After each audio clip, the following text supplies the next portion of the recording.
talk about the story that's been ongoing for the past week now. TikTok CEO Zhu Zichu is urging users to oppose legislation that could lead to the ban on the app in the US, warning of potential job losses and impact on small business creators who rely on the platform.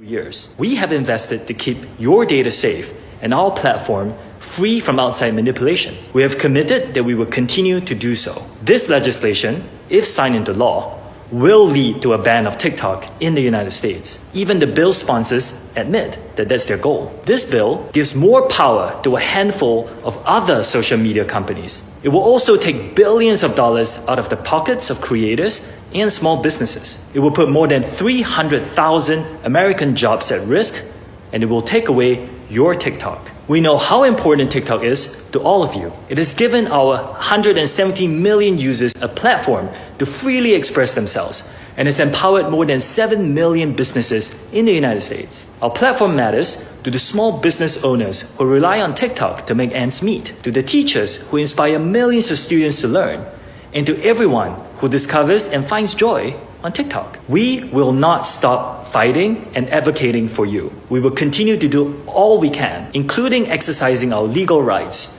to protect this amazing platform that we have built with you. We believe we can overcome this together. I encourage you to keep sharing your stories. Share them with your friends. Share them with your family. Share them with your senators. Protect your constitutional rights. Make your voices heard. Love you all. All right, now let's bring it home to Nigeria. Kachi Ofia, Rise 360 host, 5 p.m. weekdays right here on the Arise News channel. She also talked about the impact on the creative sector as well. Possibly getting banned. So it's two options: bite, dance, divest, or risk getting banned. And it's a very enlightening conversation, because if we bring it back to Nigeria, we consider how many influencers within our creative space have built a career off TikTok. There's several songs that would never have seen the light of day on streaming platforms from a Nigerian artist if not for the platform. So this is just Nigeria. In the US, you have people like Kaby Lane and Andrea Lima, Addison Rae. These are people that TikTok is their bread and butter. They get movie roles off of this platform. So if TikTok goes, then what happens to those millions of followers? What a conversation. All right, we're happy to have Femi Odewunmi, who is the Group CEO of Creative Intelligence Group, to talk to us about this. Also AI as well. Femi, good morning to you. Glad to have you on the show. Thank you. Now, first off, bring people up to speed. The company, Creatives is just 1/3 of it, right? Can you take us through that? So our businesses, we got about 3 business units now.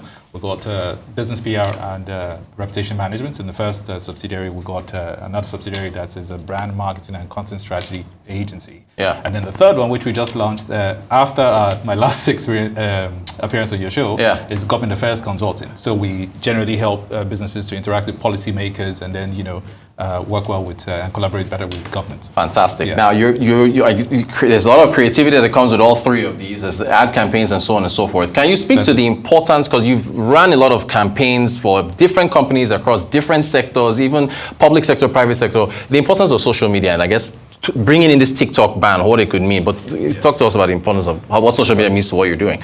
Well, I mean, it's a catalyst for convergence. Gone are the days when if you wanted to hear something on the radio, you needed to be in your car, or you wanted to watch the show, you needed to be in front of the TV, right? So it's the main catalyst for growth in media and connecting to your existing audience and then connecting to new audiences. So you can't get around it. You have to always plan with it, and it's your first point for your strategy development and implementation. With regards to TikTok per se, okay, well, do you want me to talk about? Go right ahead. TikTok. Okay. Just hop into it. What do you make of what's happening right now? It's very interesting. For one, I think America has a right to demand what it wants to demand. China has very strict rules with regards to social media in its own territory, and then it also has an existing law that mandates social media platforms or other companies to to collaborate with the government. Now, the U.S. is, as rightly concerned, they've got lots of interests around the world. They're trying to protect their own country, and they're concerned about data privacy. Now, the new interesting conversation is, how do you then balance data privacy with a very big demand for freedom of speech in the freest country in the world? That's a huge conversation out there. But it is right now obviously robbing a lot of content creators, businesses, of their access to the audience, or potentially, because it's not been passed. It's only been passed in the lower house, and then the upper house, and the president also has to decide whether he has the appetite for that outright ban. But it is robbing them of access to their existing audiences, and then it's causing a disruption, an economic disruption for businesses and content creators who have monetized their content and then their products and services. So will the US go through with it? I don't think so. I think what will probably happen with stricter regulations, maybe they might try to bring in US shareholders so that they can actually see what they suspect China is trying to do behind the scenes, and then they will change the operations and then monitor them more effectively, like they're doing with the America First social media platform. Okay, so again, with the wealth of experience you have, you've also worked on, you're well familiar with political campaigns and so on and so forth. You've advised candidates, governments, and so on. Stephen Mnuchin, who used to work under the Trump administration, I want to play a clip. He's actually says he's bringing some investors together. I want to ask you about social media, the influence on politics as well. Right. When I was Treasury Secretary, I chaired CFIUS, and CFIUS approved, and I had President Trump sign an order that TikTok had to be sold. And I continue to believe that. So I think the legislation should pass, and I think it should be sold. I understand the technology. It's a great business, and I'm going to put together a group to buy TikTok. You're trying to buy TikTok? I am, because this should be owned by U.S. businesses. There's no way that the Chinese would ever let a U.S. company own something like this in China. There's a lot of elections this year: U.S., U.K., South Africa, Russia this weekend. What do you make? What do you make of that? And I guess social media's impact on politics and elections and so on and all that. He sees a good opportunity. He's a capitalist. You can't believe him. He used to work for Goldman Sachs. So you can imagine where he'll be going to with that. But with regards to the impact of social media on politics, what it has done is it has created an opportunity for politicians and political parties to become products. And they have to then go through the same traditional marketing funnel that products go through. Awareness, consideration against all the other options, and then conversion if you like the product or not, and then advocacy. So it is helping politicians who understand the space, who understand their audiences, and then the responsibility to actually try to market to their audiences to reach them effectively. What it's also doing is it is unraveling traditional politics as we've always known it. So what used to work doesn't really work anymore, and then it's giving the real opportunities, like we're seeing in the last elections, the US elections, and then the Nigerian elections, how it has brought up some underdogs, if you want to say so. But more importantly, I think the problem, the dark side of it is now misinformation. And how do you combat that? How do you ensure that you have strategies to be able to work with that? So what we've always done with clients is always to give them strategies that help them understand the space, help them understand how to cultivate the audience, and then also make sure that they put in strategies, reputation management strategies in place to make sure that they are not caught, whenever anything's coming against them. Great stuff. I want to move to ChatGPT now. Tyler Perry, he spoke, I think it was the Hollywood Reporter, right? He was talking about Sora, this new text-to-video thing that you can just type in. Changing everything. So some quotes here say, I've been watching AI very closely. I was in the middle of about an $800 million expansion at the Atlanta studio. Currently, I'm definitely on hold because of Sora and what I'm seeing. He then continues and talks about the impact on jobs. I no longer have to travel to locations. If I wanted to write a scene on the moon, it's text, and this AI can generate it. I can sit in an office and do this with a computer, which is shocking to me. And then he talks about, I think, the impact on jobs. Right, he has 2 new films coming out. He doesn't have to sit and do makeup for hours. He can just use the AI. For what you are delving into, the creative economy, is this a threat? Because I can imagine a client we've wanted to, there's still your expertise, of course, but what do you think the impact is on the creatives here? So it's always a double-edged sword. But if I may, I think AI like Sora, which I love, by the way, I can't wait to get my hands on it. It's going to affect people in the industry in 3 different buckets. First bucket is it gives a lot of people with opportunity, with imagination and no skills to be able to come into the content creation space. Right? Okay. So all of a sudden, you're bringing in, new content creators and other who would not have been in the space in the first place.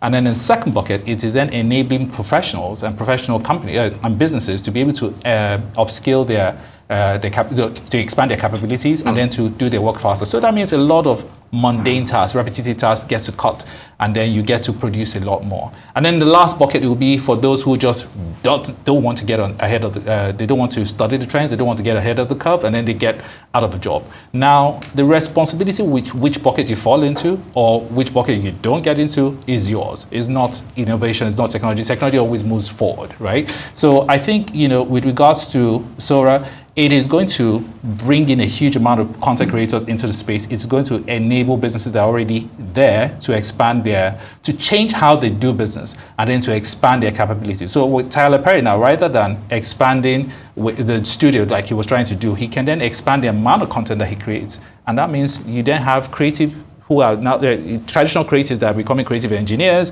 who are now fine-tuning the output from things like Sora and ChatGPT in order to be exactly what the director wants, because it still can't do that right now. Right. And one other thing, you find out that a lot of the generative video AIs are not perfect.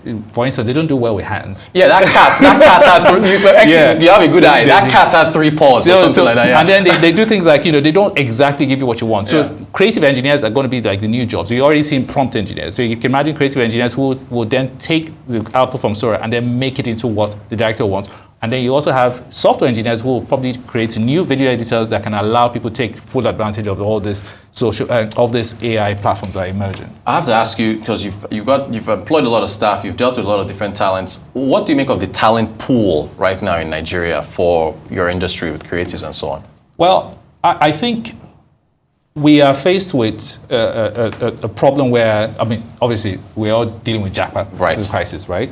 But in there is an opportunity, it's a problem, which if you fix, it becomes an opportunity. So you have a lot of people who probably have never really had the skill to be where they need to be right now because the roles have opened up with a lot of people, either moving out or moving up.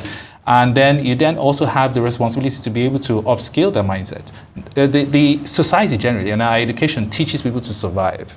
We need to teach them how to flourish and then how to be able to see a lot of opportunities and then turn them into solutions, right? So what we do in my company is we always teach people I generally always push to teach people about design thinking, and then I try to make them into creative problem solvers. And that is what everybody needs. Right. As a consultant, I use the analogy of the teller and the consultant. If you go to the bank and you have 1 million naira in your bank, and you ask for 900,000, the teller is going to give you 900,000, not 700, not 1.1 million. But if you go to a consultant, an investment consultant, and you have 1 million naira, you're probably going to earn about 12% in 2 months. Right. He's going to ask you, why do you want to withdraw 700,000 now? Yeah, and then trying to find, okay, why not borrow it at 2% from maybe a quick loan at the bank or just wait? Yeah. Right? So the consultant is a creative problem solver, and then the teller is just straightforward. What you want. So what we try to do in my company across board is to create, to bring in people and then train them to be creative problem solvers. Because business generally all around the world is a jungle. And what consultants are supposed to be are bushwhackers, helping your businesses navigate all through the pitfalls, connecting them to new sources of income or water, if you want, and all of that. Yeah, so that's what we do. Is your industry the most affected by the JAPA situation, or would you say other industries are, I guess, maybe Technology in general, yeah. Creative, yes, because those are the jobs that are generally pulling a lot of people out of the environment. However, with things like AI, you then have people who are now rapidly upskilling to take advantage of what they're here, and they can actually stay here. And then JAPA is more expensive now than it was 3 years ago. So right now, what you have is AI is actually good for a lot of people in the creative industry space. You don't need to, as a writer, you don't need to wait for the voiceover artist. You don't need to wait for the camera guy that was going to waste your time. You can literally do the stuff, get your content out, and then move along. You get a raise from your boss. Good point. What kind of skills are you looking for when you hire? What are you looking for right now? Well, generally, I think problem solving is a skill. Thinking on your feet? Yes. Yeah. So we need to be able to. There's a course I attended so many years ago, and I try to have a version of it in the office. It's called Agile Strategy, where they make you think through solutions on the go. You're on the bus, you're in the taxi, and I did it in the UK, and it was quite fantastic. And all that. I think we need to formalize such courses or such training, because that's what I try to do, for my team. And what it helps them do, it helps them analyze content faster, and then help them spot upsides, downsides to each situation, and then go to solutions quicker. What you find is that most people go through a traditional solutions mindset, deep thinking. It really doesn't work anymore. Yeah. There's no time for that. Gotcha. Gotta be quick. Is creativity still something you're born with or can be developed from scratch? Well, it used to be what you're born with, but these days with technology, it's something you can be trained with. Yeah. I think imagination is what is key. With imagination, you get creativity. Yeah, If you notice the advent of technology, the traditional designer has become a front-end developer. And then the front-end developer is becoming a creative engineer. So you're all moving along. So I think once you have imagination of what can be or what can solve this problem, then creativity is then added onto you. One more question for you. It's a new year, new administration. There's all these plans. We're playing a lot of digital goals for the government and everything. What's your view? I mean, there's a big plans for the creative economy here in Nigeria and everything else. Are you what's your outlook? Are you optimistic? How do you see things down the line? To be honest, I would say cautiously optimistic. Yeah. There's always great plans. But at the end of the day, you need implementation to make it work. Right now, not a lot of people have a lot of expectations just because they don't know where the economy is going and where the trends are going. So I think maybe if we look into next quarter and then things settle down, then we stop getting distracted by a lot of the other aspects like the FX rate, FX exchange, we can actually then plan. But cautiously optimistic at this point in time. We always have great plans. Implementation is the key. Yeah. Femi Odewunmi, the Group CEO of Creative Intelligence Group, one of the smartest people I've ever had a chance to meet and work with. Well, fantastic. Thank you, Hey, look, Femi, you're the man. Good to see you again. Thank you so much for joining us. Thank you so much. Appreciate that.